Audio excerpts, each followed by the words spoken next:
School आ पढ़े बर जिंदगी ला गढ़े बर फिर स्कूल आए के बाद जब कोनो शिक्षक ही नहीं होही तो का जीत बर कोनो स्कूल आही और का जीत ला गढ़ी। हमन बात करत हन रायगढ़ जिला के सारंगगढ़ के परसदा छोटे के, जहाँ शिक्षक नहीं होए के चलते यहाँ कोनो लड़का अब एडमिशन ही नहीं लेवत है।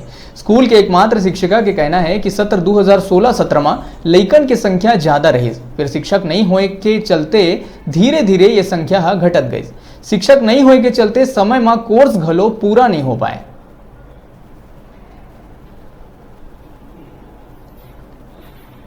हाँ, मेरा नाम श्रीमती नोनीबाई पटेल है और मैं एमएस परसदा छोटे में पढ़ाती हूँ और यहाँ 3 साल से अकेली शिक्षिका हूँ मैं।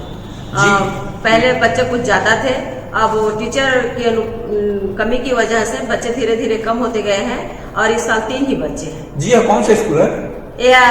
मिडिल स्कूल परसदा छोटे, एमएस परसदा छोटे। अच्छा, अभी यहाँ वर्तमान में कितने छात्र छात्राएं यहाँ पढ़ रहे हैं? यहाँ 3 ही बच्चे हैं, 2 लड़के हैं और 1 लड़की है। जी, आज कितने पढ़ने के लिए उपस्थित है यहाँ पे? आज 1 ही बच्ची आई है।